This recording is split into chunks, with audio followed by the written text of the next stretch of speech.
మహిళా లోకానికి స్వాగతం. అందరికీ నమస్కారం అండి. మనకు రోజులు గడుస్తున్నాయి. ఎండాకాలం అయిపోయింది, ఇక వానాకాలం స్టార్ట్ అవుతుంది. తొలకరి జల్లులు పడుతూ ఉన్న సమయంలో కొంచెం మనకి రిలీఫ్. పిల్లలు స్కూళ్ళు మొదలయ్యి స్కూళ్ళకు వెళ్ళడము, మళ్ళీ ఇంకా నార్మల్ ఇక రోజు పనులు. అట్లానే ఇప్పుడు రోజులు గడుస్తూ ఉంటాయి. ప్రతిరోజు ఒక విశేషం ఉంటుంది, మనం చెప్పుకుంటున్నాం. మనకు రేపు జ్యేష్ఠ పౌర్ణమి అంటే ఇది జ్యేష్ఠ మాసం కాబట్టి జ్యేష్ఠ నక్షత్రం ఉంటుంది.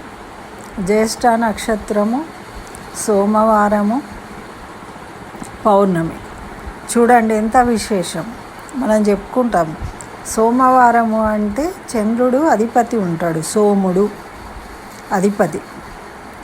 అదేవిధంగా పౌర్ణమి అంటే చంద్రుడు పూర్ణ బింబము 16 కళలతోని మనకు దర్శనమిస్తాడు. మరి చంద్ర సహోదరి లక్ష్మీదేవి కాబట్టి పూర్ణిమ రోజు మనం లక్ష్మీదేవిని కూడా పూజించుకుంటాం. కాబట్టి ఇలా విశేషమైనవి అన్నీ కలిసి వచ్చినప్పుడు ఇంకా విశేషంగా చెప్తారు. అయితే మనము ఈ జ్యేష్ఠ మాసము, ఈ తొలకరి వానలు పడడం అనేది మనకన్నా ఎక్కువ ఇప్పుడు వ్యవసాయదారులు పల్లెటూళ్ళల్లో చైతన్యం. ఇన్ని రోజులు ఎండలకు రెస్ట్ తీసుకుంటారు, పంటలు వేసేది ఉండదు కాబట్టి. మరి వేసంగి పంటలు కూడా వేసినా కూడా ఈ తొలకరి జల్లులు పడంగానే వ్యవసాయ పనిముట్లను క్లీన్ చేసుకోవడము, సరి చేసుకోవడము, అవన్నీ సిద్ధం చేసుకుంటూ ఉంటారు. కాబట్టి దీనికి ఏరువాక పౌర్ణమి అని కూడా పేరు వచ్చిందనమాట. అంటే వాళ్ళు వాటిని సిద్ధం చేసుకొని చక్కగా ఎద్దులకు పూజలు చేసి నాగలికి పూజ చేసుకొని వెళ్ళి భూమికి పూజ చేసి, ఎందుకంటే భూమిని తవ్వుతారు కదా, దున్నుతారు కాబట్టి భూమికి పూజ చేస్తారు. పూజ చేసి పూజ అంటే ఏంటి, పసుపు కుంకుమ, దీపము, ధూపము, నైవేద్యము. కాబట్టి అక్కడ అందరూ కూడా ఇంటిల్లిపాది వెళ్ళి ఓ పండగ వాతావరణంలో వాళ్ళు భూమిని నమ్ముకుని జీవించాలి. ఎవరైనా భూమినే నమ్ముకోవాలండి. మనం భూమి మీద ఉంటున్నాం కాబట్టి భూదేవికి రోజు నమస్కరించుకోవాలి ముందు, తర్వాత దేవుళ్ళు. సూర్యుడు రోజు వెలుతురిస్తున్నాడు కాబట్టి సూర్యుడికి నమస్కరించుకోవాలి. చంద్రుడు మనకు పంటలు పండడానికి ఔషధాలను ఇస్తున్నాడు. వాటిలో ఇప్పుడు బి విటమిన్, డి విటమిన్ అంటాం. అవన్నీ ఎట్లా వస్తాయండి? చంద్రకాంతి వల్ల ఔషధాలు అనేవి ఏర్పడతాయి అన్నమాట. పంటలు పండడానికి చంద్రకాంతి అవసరము. ఆ పదార్థాలలో ఆ విటమిన్లు అవన్నీ రావడానికి కూడా చంద్రుడు కారణం. కాబట్టి మనము చంద్రుడిని పూజించుకుంటాం. మరి ఇవన్నీ సంపదలు కాబట్టి లక్ష్మీదేవిని పూజిస్తాం అన్నమాట. అయితే వాళ్ళు పల్లెటూళ్ళల్లో ఆ వ్యవసాయ పనిదారులు వాటికి భూమికి పూజ చేసుకుంటారు. భూదేవికి పూజ చేసి, ఎందుకు అంటే నాగలితో దున్నుతూ ఉంటారు. అందులో ఏవో క్రిమి కీటకాలు ఉంటాయి, చనిపోవచ్చు, తెలియదు కదా.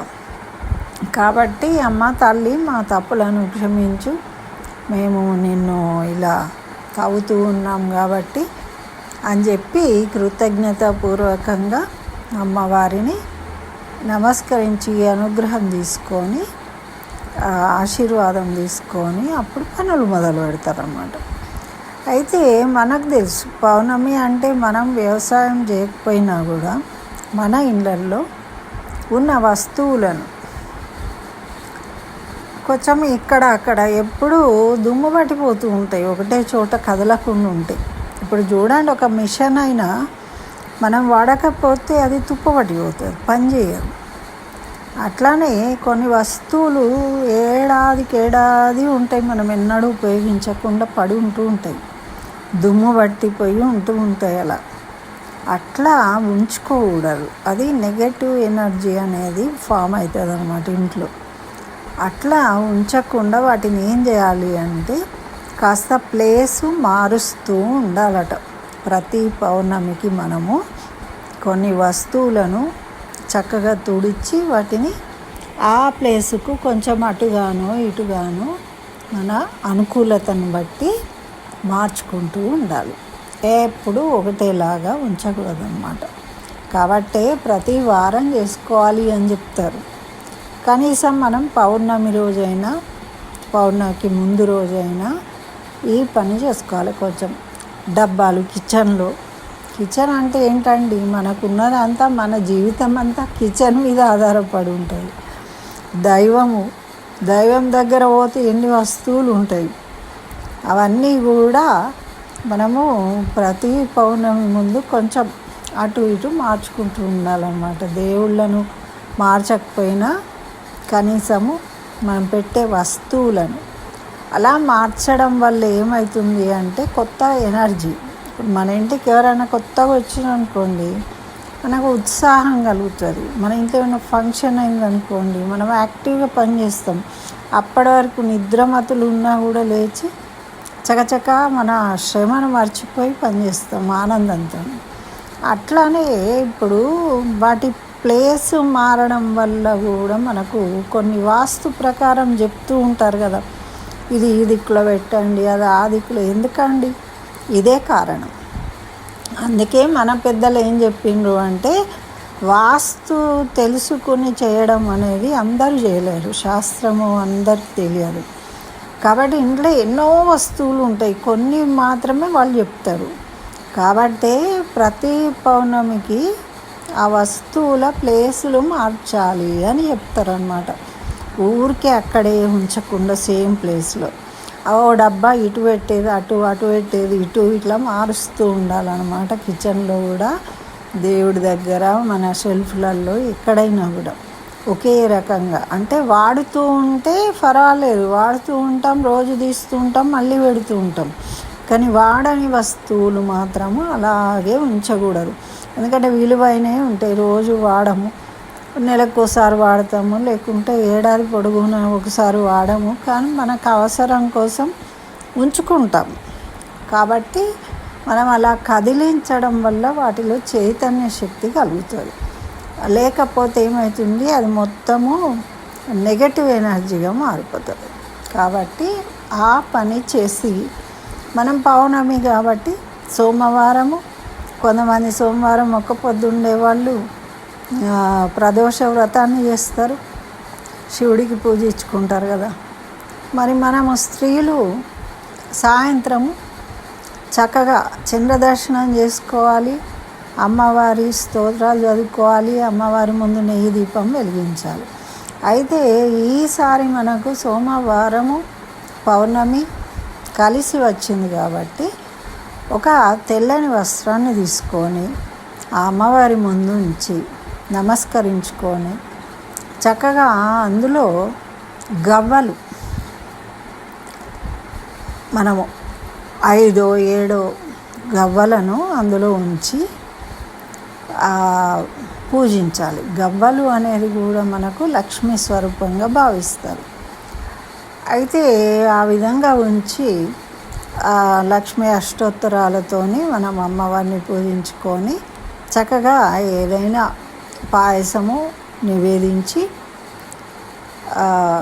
చంద్ర దర్శనం చేసుకొని చంద్రుడికి కూడా పాయసాన్ని నివేదించి, మరి వీలైతే చంద్ర కాంతిలో కూర్చొని లక్ష్మీ అమ్మవారి యొక్క స్తోత్రాలను లేకుంటే నామాన్ని జపించినట్టయితే మళ్ళీ వచ్చిన తర్వాత ఏం చేయాలంటే తెల్లటి బట్టలో పెట్టిన గవ్వలు ఉన్నాయి కదా, దాన్ని మూట కట్టి మనము డబ్బులు ఎక్కడైతే పెట్టుకుంటామో అక్కడ దాన్ని ఉంచుకున్నట్టయితే మనకు ధన ప్రవాహంలాగా ధనము కలుగుతుంది. అంటే ఇప్పుడు గవ్వలు దేనికి సింబల్ అండి, మనకు వేస్తాము, ఆడుతూ ఉంటాం కదా. కాబట్టి అట్లా మనకు డబ్బు కూడా రెట్టింపుగా వస్తుంది అని చెప్తారు. కాబట్టి ఈరోజు మీరు ఈ పరిహారం చేసుకుంటే చక్కగా మనకు ధన ప్రాప్తి కలుగుతుంది. మరి అంతకన్నా ఇంకేం కావాలండి మనకు అవసరానికి డబ్బులు ఉంటే మనం ఆరోగ్యంగా ఉండగలుగుతాము, ఆనందంగా ఉండగలుగుతాము, మన పిల్లల్ని బాగా పెంచుకోగలుగుతాము, అన్నీ సౌలభ్యంగా ఉంటాయి.